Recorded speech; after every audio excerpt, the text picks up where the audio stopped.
Bienvenidos todos los hermanos que ya están con nosotros. Este día pues estaremos dando inicio al primer libro de lo que conocemos como profetas menores.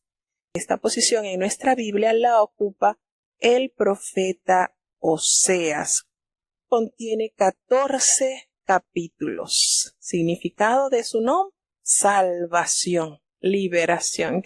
Vamos entonces a comenzar con la introducción de este libro. Para hoy, con la ayuda de Dios, estaríamos leyendo el capítulo 1, 2, 3 y 4 del libro del profeta Oseas.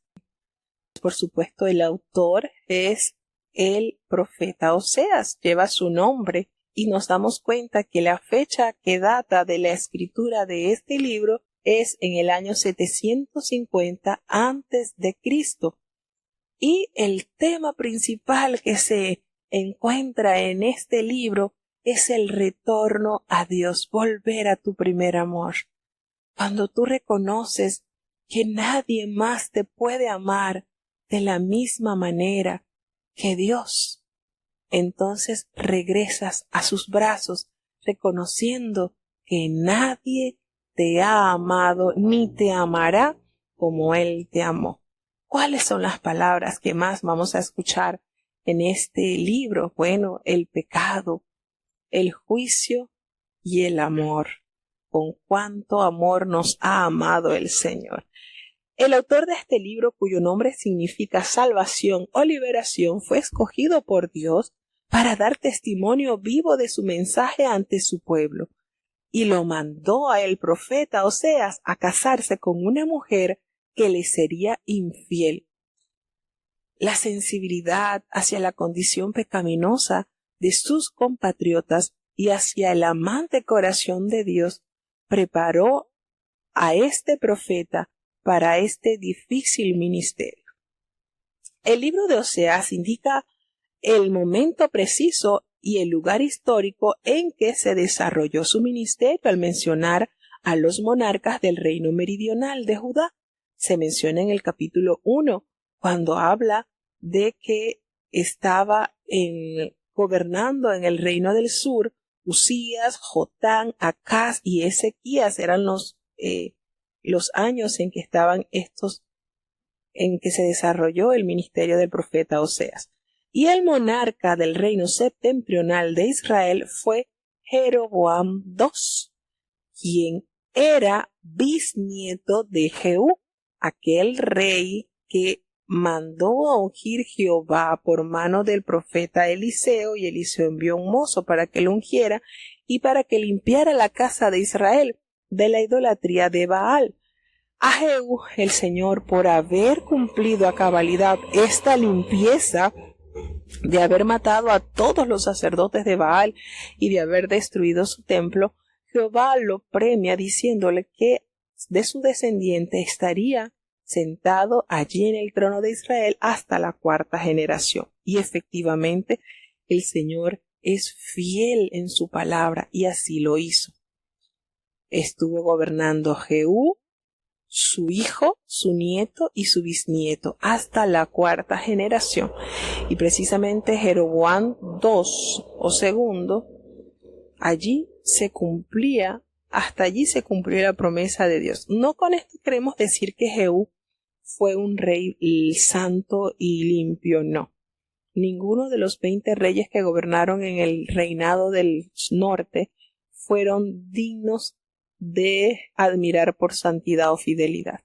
Sencillamente este hombre Jehú también cayó en la idolatría, no hacia Baal, pero sí hacia los becerros que había edificado Jeroboam, el primer rey que gobernó en el norte después que se dividió el reino. Entonces no hubo ninguno en realidad que viviera una vida santa y piadosa en el reino del norte.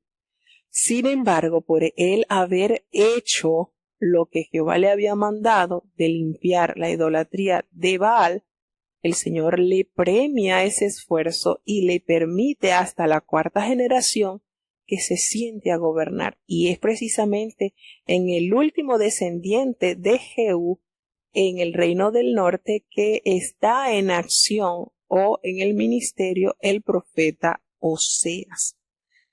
Claro está, este rey Jeroboam fue terrible, no hizo nada bondadoso para el pueblo de Dios.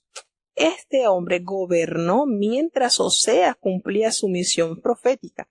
Estos detalles importantes los hallamos en el primer capítulo, en el primer versículo, y esto define el periodo, por supuesto, de su actividad entre los años 755 y 715 antes de Cristo. Tenemos entonces un estimado de 40 años de ministerio en manos del profeta Oseas. Aunque todos los indicios eran positivos para Israel, la amenaza de un desastre se acercaba inadvertida, porque en esta época la gente gozaba de paz, abundancia y prosperidad, pero comenzaban a ensombrecer el horizonte. Había anarquía que pocos años más tarde ocasionaría el colapso político de esta nación. El profeta Oseas describe las condiciones sociales del entonces. Habían líderes corruptos, inestable vida familiar, extendida inmoralidad, odio de clases y pobreza. Aunque la gente continuaba rindiéndole culto a Jehová, la idolatría recibía cada día más aceptación y los sacerdotes no guiaban al pueblo por la senda de justicia. Pese a lo oscuro de aquellos días, Oseas hizo surgir la esperanza de que el pueblo de Dios retornaría a su Dios. El contenido de este libro, Oseas trata de un pueblo que necesitaba oír del amor de Dios, un Dios que quería contarles cuán grande era su amor y cuál era el único camino a través del cual se podía ofrecer ese amor a Dios. El pueblo pensó que podía comprar el amor de Efraín. Alquiló amantes. Eso lo hallamos en el capítulo 8, versículo 9. Que el amor era la búsqueda del placer. Iré tras mis amantes que me dan. Como lo revela el capítulo 2, versículo 5. Que amar cosas sin valor podía reportar algo positivo y se hicieron abominables como aquello que amaron. El capítulo 9, versículo 10 nos va a revelar esto. Dios quería que Israel conociera su amor, el cual se ofrecía a los despreciados, a los desheredados. Cuando Israel era muchacho, yo lo amé. Esto lo leemos en el capítulo 11, versículo 1, que guiaba al pueblo con gentil disciplina. Como nos revela esta verdad, con cuerdas de amor te he llamado. Oseas 11:4. Y perseveraba pese al atolondramiento y a la resistencia de la gente. ¿Cómo podré abandonarte? Oseas 11:8. El problema era cómo llevar este mensaje del amor de Dios a un pueblo no inclinado a escuchar y no acostumbrado a obedecer. Si acaso escuchaba la solución de Dios, fue dejar que la vida del profeta se convirtiera en su propio sermón. Oseas se casaría con una mujer impura, una mujer fornicaria. La amaría de verdad y tendría hijos con ella. Se casaría con ella e ella nuevamente regresaría a sus actitudes impropias y él volvería a buscarla. En resumen, Oseas debía mostrar a través de su amor por su esposa Gomer la clase de amor que Dios sentía por Israel. Entonces, nótese la particular manera de Dios mostrar este sermón tan palpable a los ojos del pueblo a través de la vida del profeta. No le fue fácil realmente al profeta. Imagínense, la orden del Señor fue: anda, busca una mujer con este estilo de vida y cásate con ella y ámala. Eso, bueno, imagínense ustedes cuando usted ofrenda la voluntad a Dios, toma el yugo del Señor y sigue en pos de él. Y así sucedió con este profeta, para él poder legitimizar el amor de Dios en la vida de su pueblo. Lo trazó, lo dibujó en la vida diaria del profeta. Qué manera tan particular Dios, ¿verdad? Verdaderamente Dios no nos deja de sorprender. Es nuestro maestro y pedagogo que nos instruye, nos educa, nos ama y nos disciplina. Entonces podemos notar cuántas verdades nos revela este libro, y de manera especial vamos a emprender ya el viaje por el primer capítulo del libro del profeta Oseas. Recordemos, el significado de este nombre es salvación. Escuchemos. Oseas capítulo 1. Palabra de Jehová que fue a Oseas, hijo de Beeri, en días de Usías, Joatán, Acaz y Ezequías, reyes de Judá, y en días de Jeroboam, hijo de Joás, rey de Israel. El principio de la palabra de Jehová con Oseas. Y dijo Jehová a Oseas: Ve, tómate una mujer fornicaria e hijos de fornicaciones, porque la tierra se dará a fornicar, apartándose de Jehová. Fue pues y tomó a Gomer, hija de Diblaín, la cual concibió y le parió un hijo, y díjole Jehová: Ponle por nombre Jezreel, porque de aquí a poco yo visitaré las sangres de Jezreel sobre la casa de Jehú, y haré cesar el reino de la casa de Israel. Y acaecerá que en aquel día quebraré yo el arco de Israel en el valle de Jezreel. Y concibió aún y parió una hija, y díjole Dios: Ponle por nombre Loruama, porque no más tendré misericordia de la casa de Israel, sino que los quitaré del todo. Mas de la casa de Judá tendré misericordia, y salvarélos en Jehová su Dios. Y no los salvaré con árico, ni con espada, ni con batalla, ni con caballos, ni caballeros. Y después de haber destetado a Loruama, concibió y parió un hijo, y dijo Dios: Ponle por nombre Loami, porque vosotros no sois mi pueblo, ni yo seré vuestro Dios. Con todo será el número de los hijos de Israel como la arena de la mar, que ni se puede medir ni contar. Y será que donde se les ha dicho: Vosotros no sois mi pueblo, les será dicho: Sois hijos del Dios viviente. Y los hijos de Judá y de Israel serán congregados en uno, y levantarán para sí una cabeza, y subirán de la tierra, porque el día de Jezreel será grande. Bueno, comenzamos la brevedad, ¿verdad?, en que Dios planifica para el profeta una vida diferente. Y él anuncia, por supuesto, en el primer capítulo, en el primer versículo, el tiempo exacto en que inicia este tiempo o este ministerio profético. Recordemos mencionar al rey Usías, Jotán, Acaz y Ezequías en cuanto a la parte del sur, y Jeroboam II en Israel, que es la región natal de Oseas en la parte del norte, lo cual indica que el ministerio de Oseas se prolongó en un aproximado de 40 años. Fue el ministerio de él. Nos damos cuenta que el Señor le pide a él que vaya y tome una mujer fornicaria, una mujer impura. Y nosotros nos preguntamos, bueno, pero ¿cómo podía hacer esto si la ley de Jehová mandaba que estas mujeres fueran apedreadas? ¿Cierto? Nos damos cuenta, retornando a la ley de Jehová, que estas mujeres que tenían una vida sexual desordenada debían ser aniquiladas, debían de morir, porque el Señor decía: no la van a dejar vivir para que no sea amancillada la tierra.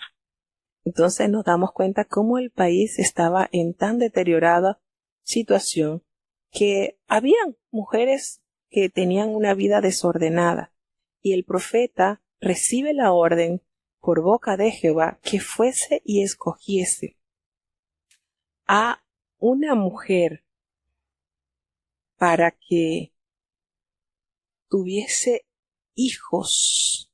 Fíjense, la orden de él. El principio de la palabra de Jehová por medio de Oseas. Le dijo Jehová a Oseas: tómate una mujer fornicaria e hijos de fornicación. Es decir, no solamente que ella es una mujer que impura, sino el resultado de esas prácticas va a traer consecuencia hijos, y esos hijos que ella va a tener de esas relaciones inapropiadas, porque la tierra está así en la condición de ella, fornica y tiene hijos como resultado de su vida extraviada. Y él lo hizo así, tomó a Gomer, quien era hija de Diblaim, y concibió, y le dio a luz un hijo. Y Jehová está en todo detalle, hermano, porque aún hasta los nombres de los hijos del profeta fue él quien les colocó el nombre. El Señor todo lo trazó, lo ilustró, lo plasmó de una manera que no quedara duda del mensaje que quería que se entregase al pueblo de Israel.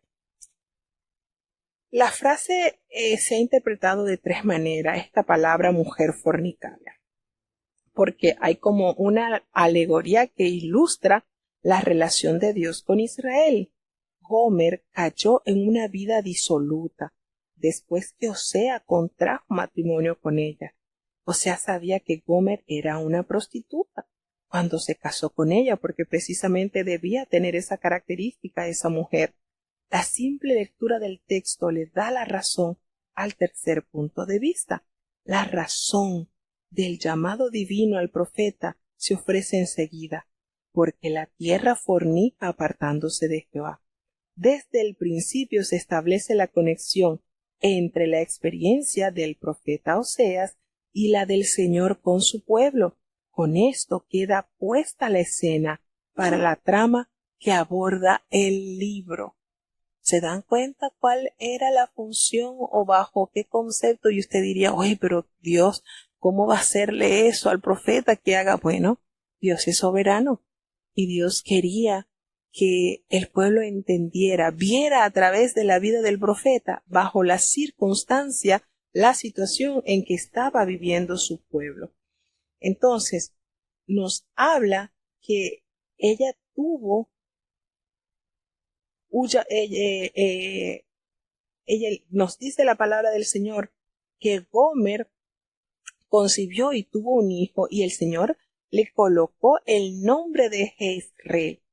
Y dice el por qué. Pues de aquí a poco yo castigaré a la casa de Jehú. Recordemos Jehú, ¿verdad? El personaje que estábamos hablando sobre quién había sido ungido para aniquilar todos los profetas de Baal. Limpiase entonces Israel de este ídolo. Sin embargo, Jehú no fue leal en el sentido que, aunque él limpió la tierra de Israel de los Baales, pero él cayó en pecado adorando a los becerros que Jeroboam había colocado. Entonces el Señor acá emite juicio por boca del profeta, pues le dice que él iba a castigar a la casa de Jehú por causa de la sangre de Jezreel, y haré cesar el reino de la casa de Israel. Esto que él había acontecido, que había hecho, tenía entonces su pago. Y el nombre de este niño pues tendría que tener ese nombre. Jezreel significa Dios dispersa o Dios esparce. Jezreel era el nombre del lugar donde Jehú mató a los 70 hijos de Acab. Cuando Jehú puso fin a la línea de Acab, así Dios hará cesar a toda la dinastía de Israel. En el año 722 a.C., el reino del norte y su capital, Samaria, caería. Entonces, precisamente, el Señor emite la sentencia contra Jehú y hace juicio contra la casa de él. Nos detalla el profeta que nuevamente ella vuelve a tener un embarazo, pero en esta oportunidad tiene una niña y el Señor Jehová le dice, le vas a poner por nombre Lo-Ruama, porque no voy a tener más compasión de la casa de Israel, sino que los voy a quitar ya del todo. Y Lo-Ruama significa no más misericordia, lo cual indica que Dios no se compadecería más de esta nación rebelde. Nótese cómo Dios, por medio de los niños que iba presentando Gomer, él iba manifestando el juicio que traería a la casa de Israel. Fíjense cómo Dios iba ilustrando en cada nacimiento. Pero dice, y abre un paréntesis, de la casa de Judá, de ellos tendré misericordia y los voy a salvar. No los salvaré con arco, ni con espada, ni con batalla, ni con caballos, ni con jinete, no. No será con eso que los irá a salvar. Porque después de haber ella destetado a la niña Lo-Ruama, vuelve a concebir y tiene un niño, y a este niño le va a colocar el nombre de Lo-Ammi, porque el significado tiene que ver que dice el Señor, ya no serás más mi pueblo, yo tampoco voy a ser su Dios. Aquí se nota la ruptura del pacto del Señor. Entonces, dice la palabra de Dios, de qué manera Dios hace juicio. En el versículo 5 que lo salté, dice, el que él quebrará el arco, este símbolo del poder militar de Israel. Oseas juega aquí con las palabras Israel y Jezreel, que tienen un sonido similar. Lo-Ruama, ¿verdad? Dijimos que significa no más misericordia. Sin embargo, en Judá el Señor vierte una esperanza de que en este grupo del sur pues tendría misericordia y que los salvaría, no con espada, no con batalla, ni con arco.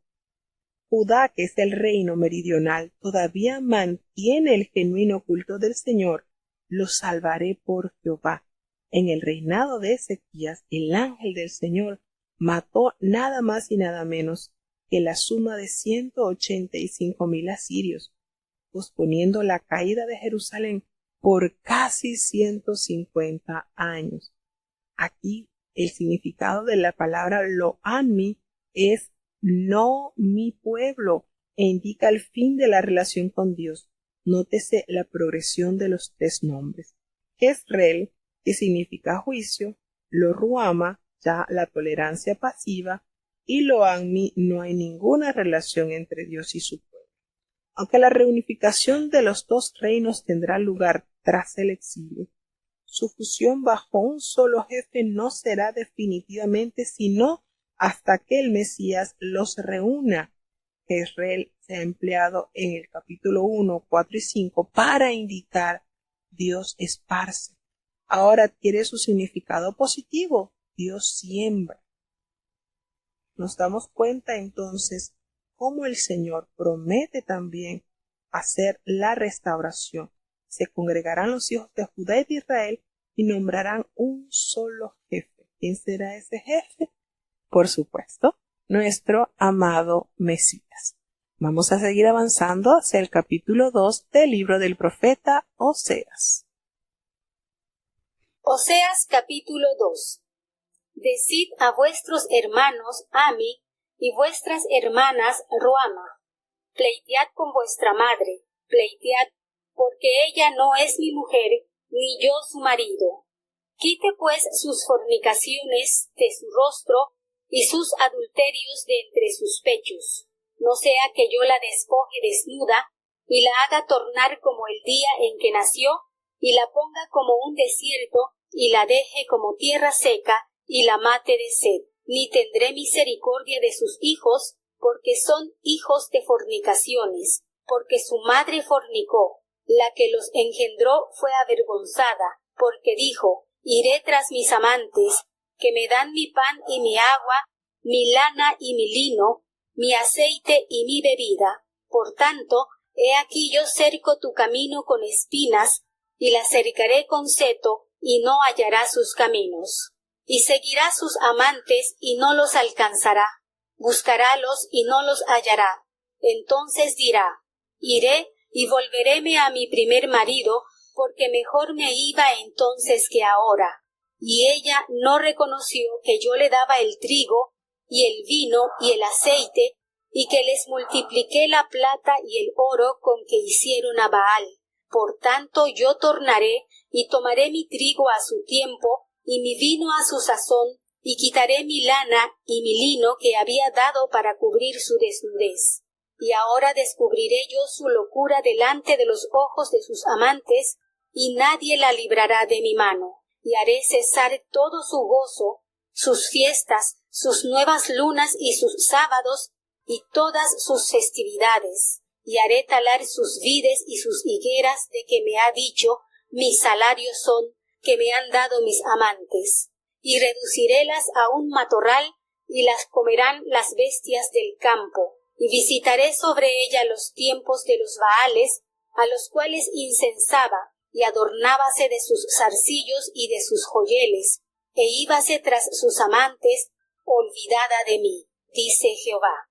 Empero, he aquí, yo la induciré y la llevaré al desierto, y hablaré a su corazón, y daréle sus viñas desde allí, y el valle de Acor por puerta de esperanza, y allí cantará como en los tiempos de su juventud, y como en el día de su salida de la tierra de Egipto. Y será que en aquel tiempo, dice Jehová, me llamarás marido mío, y nunca más me llamarás Baale, porque quitaré de su boca los nombres de los Baales, y nunca más serán mentados por sus nombres, y haré por ellos concierto en aquel tiempo con las bestias del campo, y con las aves del cielo, y con las serpientes de la tierra, y quebraré arco y espada y batalla de la tierra, y harélos dormir seguros.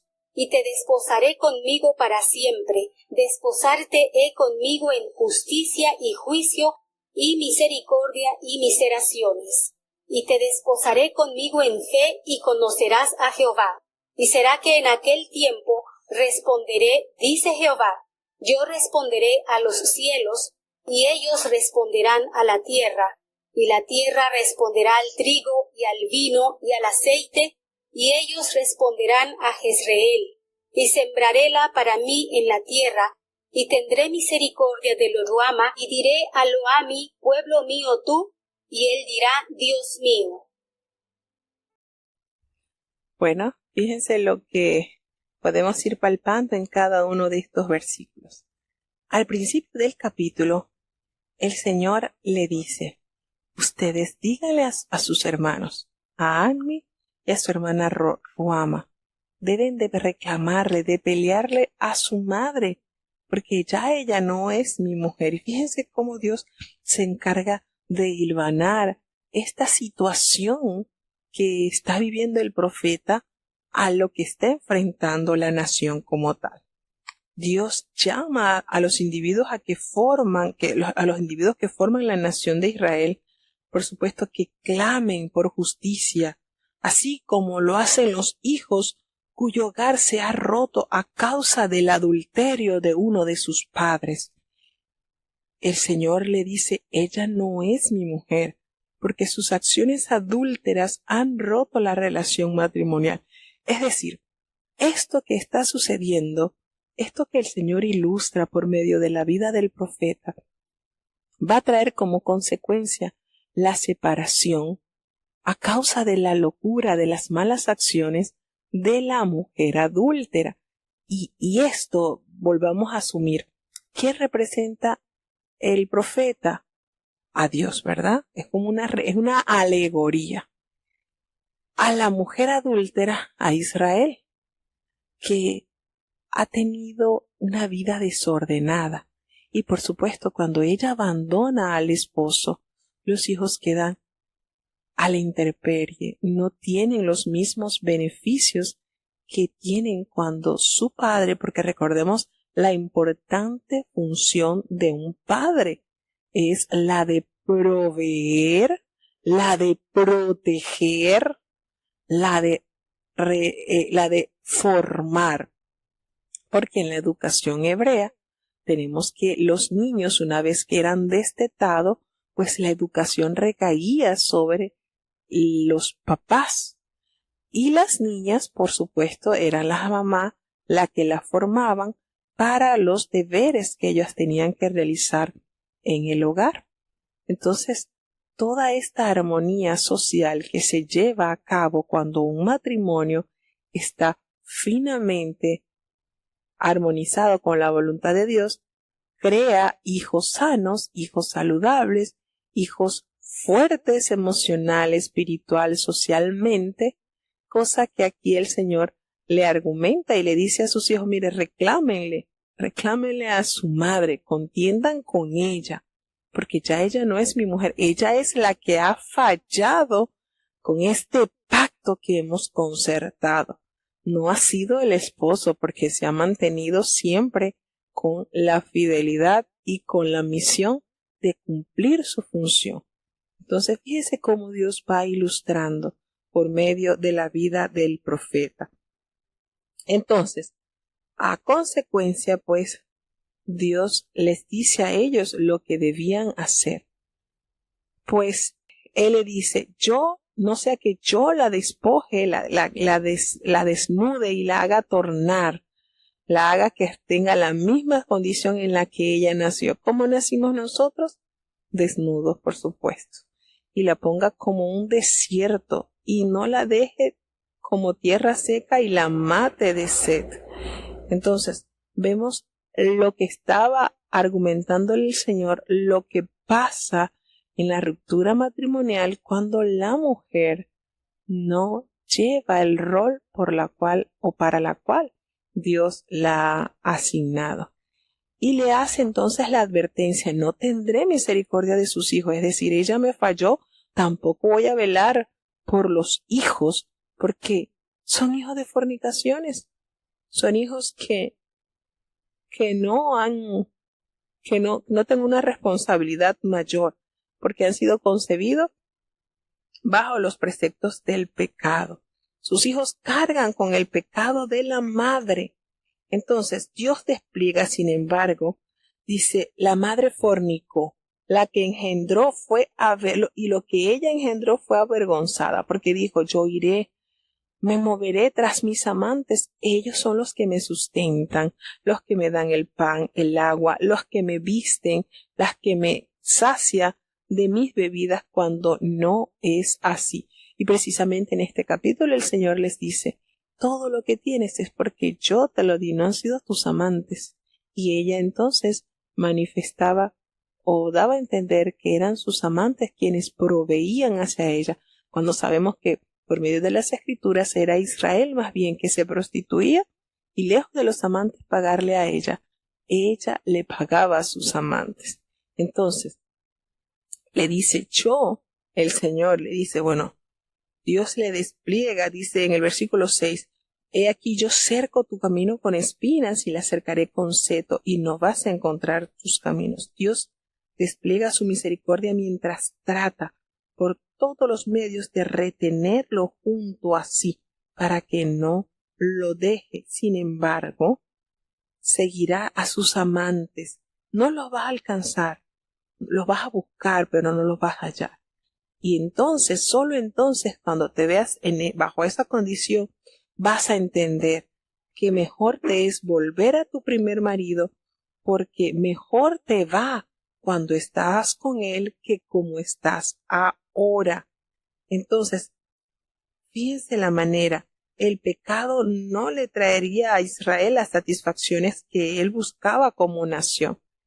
Y cómo todo se va armonizando con la familia del profeta Oseas. Fíjense cómo todo esto que vivió el profeta era la manera de Jehová transmitir la condición en la cual estaba su pueblo. Y uno dirá, ¿y será que esto le sirvió al pueblo de Israel? No, hermanos, porque sabemos que por medio de la escritura, las historias nos detalla que Israel no tuvo ese entendimiento para acercarse a Dios para reconocer su pecado y volverse a su primer amor. Y eso va a suceder siempre. Muchas veces va a suceder. Sin embargo, ¿qué nos dice el profeta? ¿Qué le dijo el Señor al profeta Ezequiel? Te oigan o no te oigan, tú hablas, porque luego se sabrá que allí hubo profeta de Jehová. Entonces, es duro. Nosotros nos sentamos a analizar los ministerios que ejercieron los profetas, hermanos, y era duro. Fue duro, difícil, porque ellos eran enviados a casa rebelde, casa que no quería escuchar la voz de Jehová, pero allí les tocaba, y Dios a través de ellos se manifestaba. Oían o no oían, escuchaban o no escuchaban, pero el Señor daba a conocer su voluntad, para no tener entonces excusa de que no sabían nada. Entonces nos damos cuenta aquí que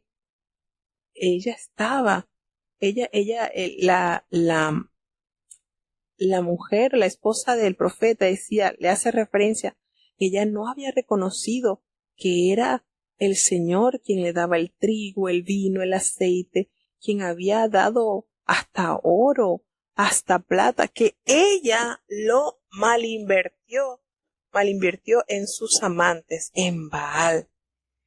¿Y sabes qué? Le dice entonces el profeta, les dice el Señor, yo voy a volver y voy a tomar mi trigo en mi tiempo y mi vino y voy a quitar mi lana y mi lino, todo con que he cubierto tu desnudez, todo lo que he hecho por ti, te voy a despojar de todos los beneficios. Y entonces te vas a dar cuenta de esa locura a ojos de tus amantes y nadie te va entonces a librar de mi mano. Es decir, todas las bendiciones en las que te he llenado, de las que te he rodeado, que tú se las atribuyes a tus amantes, no es así.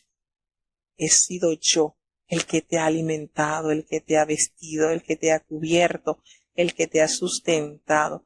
Y voy a hacer que todas esas bendiciones, todo el gozo de las fiestas, de las lunas nuevas, de los días de todas estas festividades, voy a hacer talar tus vides, voy a hacer talar tus higueras, todo esto. Y tú vas a decir, y mis salarios que me han dado mis amantes.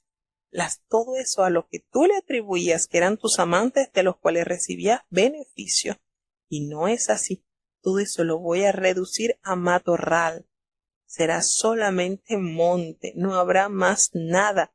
Y eso servirá para alimento de las bestias del campo. Entonces yo voy a castigarte todos estos días porque tú te ibas a prostituir con los Baales, los adorabas, te adornabas con zarcillos, con joyeles, y te ibas detrás de sus amantes, y te olvidabas de mí, dice el Señor. Fíjense cómo todo esto que está mencionando acá, se menciona en este libro, alude perfectamente a la condición del pueblo y a la vez a la situación vivida por el profeta Oseas. ¿Qué les parece? Cómo Dios se bastó de esta manera para informar al pueblo, detallar al pueblo su triste condición. Los nombres de los Baales se utilizaban en lugares vinculados al culto de estos dioses, pues debido a su sensualismo materialista, su carácter mágico y falta de contenido ético debían ser borradas todas las huellas del culto de Baal. Entonces, nos damos cuenta de esta dificultad. Así que el Señor va describiendo acá con sumo detalle las situaciones que vivía el profeta, que detallaban perfectamente la situación en la que estaba el pueblo de Israel. El Señor había hecho pacto con ellos y ellos habían sido infieles, adorando a los Baales, a cuanto ídolo, y argumentaban que los beneficios que ellos tenían se los había brindado esos dioses a los cuales ellos elevaban saumerio. Y no era así. Era la misericordia de Dios que aún los abastecía. Y el Señor llega a su límite y le dice, bueno, ya, te voy a quitar todo esto. Y esto va a llegar a ser como un matorral, un monte en el cual las bestias se podrán alimentar. Y así vas a darte cuenta quién era realmente el que te sustentaba, el que te llenó de oro, de plata, que para colmo, todas las riquezas que Dios le había dado a su pueblo, ellos la invirtieron en sus ídolos, que ni siquiera eran de ellos, eran de los extranjeros, eran de las naciones paganas. Entonces, aquí sin embargo, la palabra de Dios nos hace recordar cómo la misericordia de Dios se lleva, porque en aquel tiempo haré para ti un pacto con las bestias del campo, y con las aves del cielo, y con las serpientes de toda la tierra, y voy a quitar de la tierra todo ese castigo que te he dado, y vas a descansar segura. Y nuevamente te voy a desposar, pero esta vez será para siempre, y va a ser la manera en que te van a ser tus atavíos en justicia, en juicio, en benignidad, en misericordia, y serás conmigo fiel, y de esa manera tú conocerás a tu Señor. En ese tiempo hermoso, dice el Señor, yo voy a responder a los cielos, y ellos van a responder a la tierra, es decir, todo eso que ha sido demandado, todas esas voces que han llegado a la presencia de Dios en el cielo como necesidad de abastecimiento, de paz, de esa armonía entre Dios y sus criaturas, todo eso será respondido y será hecho realidad en la tierra, y la tierra entonces va a llenarte de bendiciones. Te dará trigo en abundante, vino, aceite, y de esto vas a sembrar en tu tierra, y voy a tener misericordia tanto de lo ruama y de lo ami, y serás entonces, esa afrenta será quitada, y serás pueblo mío, y tú me dirás Dios mío. Entonces, por supuesto, nos damos cuenta cómo el perdón puede salvar y transformar un matrimonio. Nos damos cuenta que por medio de la trágica historia de Oseas y Gomer, Dios nos revela tanto la profundidad como el poder de su amor por Israel.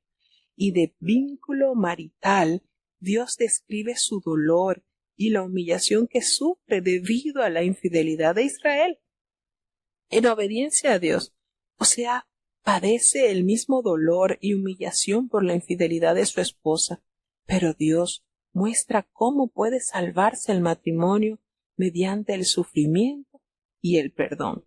Esta es una de las más profundas revelaciones acerca del matrimonio que podamos encontrar en lugar alguno de la Escritura. El matrimonio exitoso no es asunto de gente perfecta que vive perfectamente mediante principios perfectos. El matrimonio es más bien un estado en que gente muy imperfecta se hiere y humilla a menudo, pero encuentran la gracia para perdonarse el uno al otro y permitir así que el poder redentor de Dios transforme su matrimonio. Pues vemos cómo el cuadro de infidelidad de esta mujer, pero vemos el cuadro de perdón y de reconciliación por parte de su esposo y Señor. Seguimos avanzando hacia el capítulo 3 del libro Oseas. Oseas, capítulo 3. Y díjome otra vez Jehová, ve, ama a una mujer amada de su compañero, aunque adúltera, como el amor de Jehová para con los hijos de Israel, los cuales miran a dioses ajenos y aman frascos de vino. Compréla entonces para mí por 15 dineros de plata y 1 homer y medio de cebada, y díjele, tú estarás por mía muchos días, no fornicarás ni tomarás otro varón, ni tampoco yo vendré a ti, porque muchos días estarán los hijos de Israel sin rey, y sin príncipe, y sin sacrificio, y sin estatua, y sin ephod, y sin terafín. Después volverán los hijos de Israel, y buscarán a Jehová su Dios, y a David su rey, y temerán a Jehová y a su bondad en el fin de los días. Bueno, fíjense cómo todo se va desarrollando de una manera especial, porque la esperanza que lleva a reconocer nuestra infidelidad a Dios es volver a nuestro primer amor. Cuando el Señor habla de tener misericordia, tener compasión, el Señor ama profundamente y muestra pena, dolor cuando nosotros le somos infieles. Sin embargo, su misericordia sobrepuja sobre el mayor pecado que hayamos cometido. Es fácil amar a alguien cuando ese alguien nos trata bien, pero amar a alguien que nos desprecia y nos humilla, ahí es donde viene lo duro. Y el Señor nos ama. Y si nos extiende la vida y nos prolonga la existencia en el mundo, es porque espera de nosotros esa reconciliación. Entonces nos damos cuenta que en lo que estamos leyendo sobre este matrimonio organizado por Dios, fíjense esto. Una de las cosas que favorece siempre es que cuando los padres, los progenitores también, pues deben mostrar ese sentimiento para con sus hijos. Dios desea madres y padres que amen tiernamente a sus hijitos y se muestren compasivos hacia los débiles e indefensos. Dios da el ejemplo mediante su constante compasión por los desamparados y aun por aquellos que no merecen compasión alguna. Así de bueno es nuestro Dios. Entonces, el Señor renueva el llamado a Oseas a que vuelva a amar a su esposa, que vuelva y la busque de esa vida disoluta en la cual ella está acostumbrada. El Señor le dice otra vez, anda, ama a esa mujer que tiene muchos compañeros, aunque ella es adúltera, como el amor de Jehová para con los hijos de Israel, los cuales miran a dioses ajenos y aman tortas de paz. Anda, miren cómo Dios le va indicando. ¿Y qué hizo el profeta? Miren esta manera. Resulta que el precio de un esclavo era de 30 siclos, de manera que aquí Osea lo paga parte en plata y parte en otros bienes.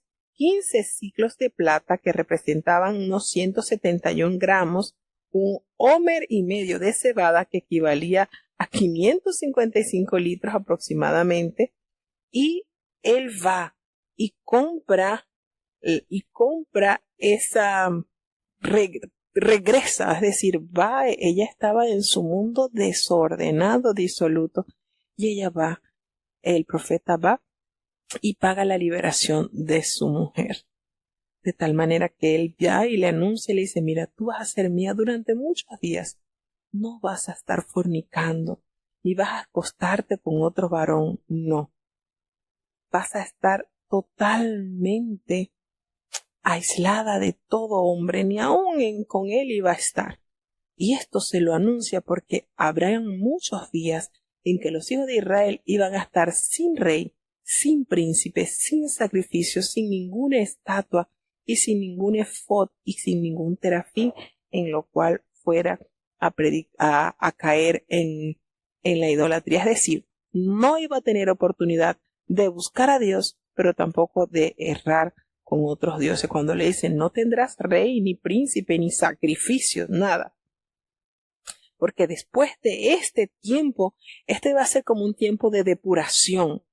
Vas entonces a volver los hijos de Israel y van a buscar a Jehová y a David su rey. Cuando hace referencia a esto, recordemos que nos determina el reinado del Señor y temerán a Jehová y a esa bondad por siempre.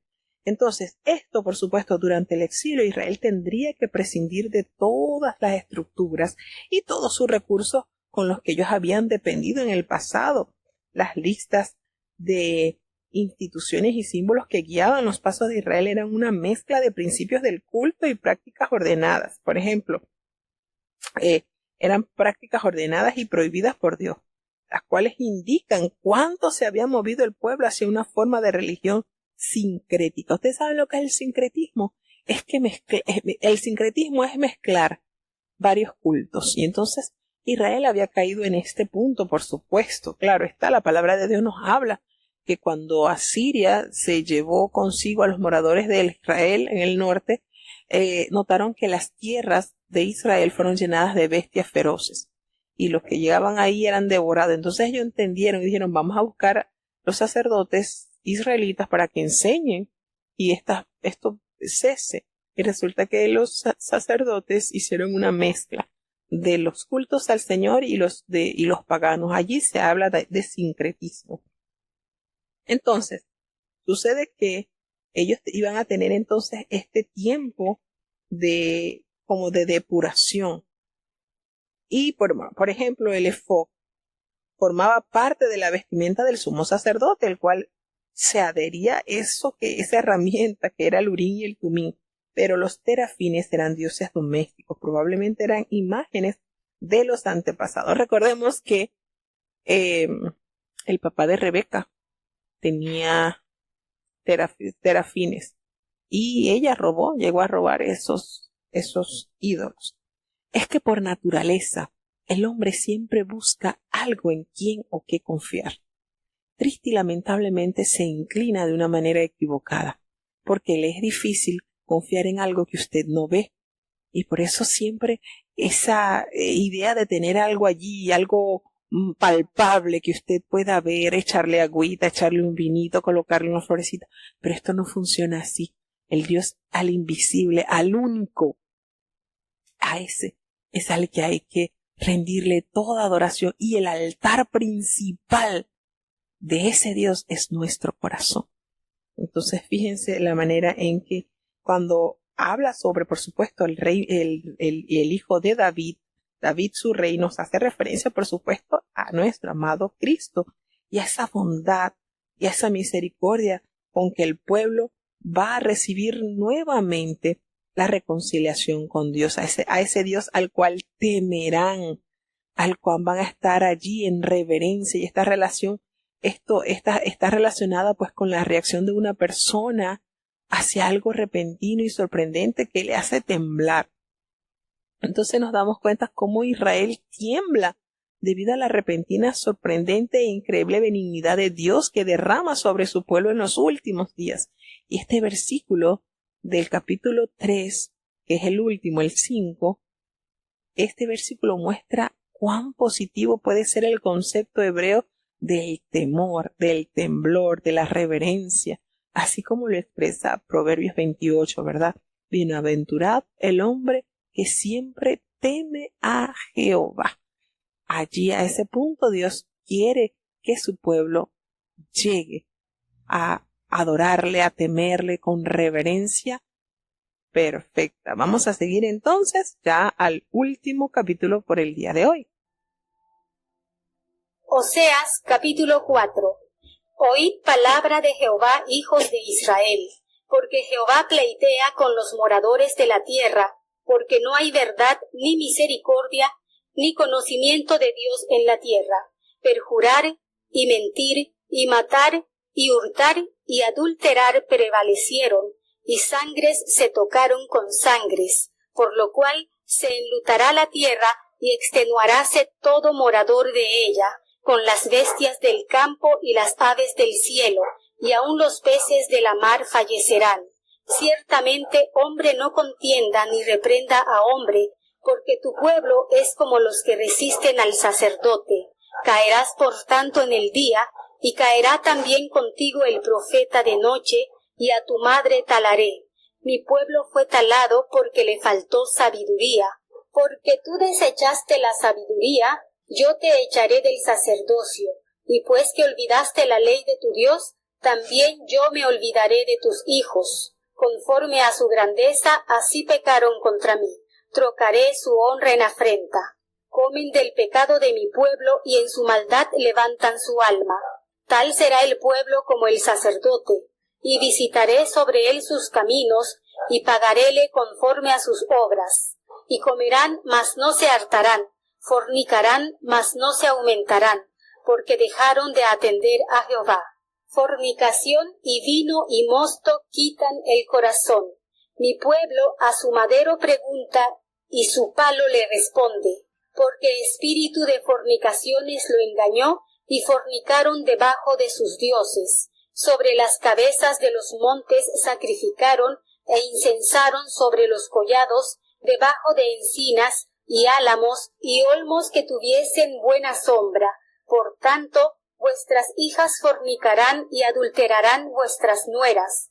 No visitaré sobre vuestras hijas cuando fornicaren, y sobre vuestras nueras cuando adulteraren, porque ellos ofrecen con las rameras, y con las malas mujeres sacrifican. Por tanto, el pueblo sin entendimiento caerá. Si fornicareis tú, Israel, a lo menos no peque Judá, y no entréis en Gilgal, ni subáis a Bet-aven, ni juréis, vive Jehová. Porque como becerra cerrera se apartó Israel. Apacentarálos ahora Jehová como a carneros en anchura. Efraín es dado a ídolos, déjalo. Su bebida se corrompió, fornicaron pertinazmente. Sus príncipes amaron las dádivas, afrenta de ellos. Atóla el viento en sus alas, y de sus sacrificios serán avergonzados.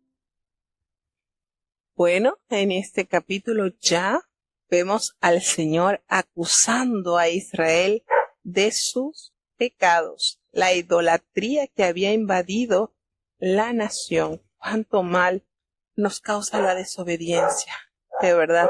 Y volvemos a lo que se habla, pequeñas cositas, algo insignificante, va haciendo esa grieta en nuestra vida ante Dios hasta que causa una enorme separación. ¿Y cuál? La desobediencia, ese puntito que empieza a hacer estrago en nuestras vidas. Bueno, así nos dice la palabra de Dios en este capítulo 4, donde dice: oíd palabra de Jehová a los hijos de Israel, porque Jehová está pleiteando con los habitantes de la tierra y no hay verdad, no hay misericordia, no hay conocimiento de Dios en la tierra. Qué triste, ¿verdad? Dios detalla las debilidades de su pueblo. Hay dos tipos de pecado que caracterizaban al pueblo de Dios, y era la carencia de los elementos básicos de una ética social.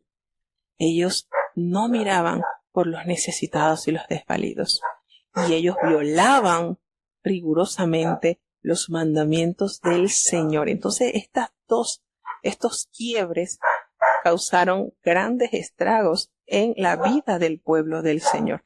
Cuando el Señor dice no hay conocimiento de Dios, se refiere a ese íntimo compañerismo con Él, más que a un conocimiento de la naturaleza divina.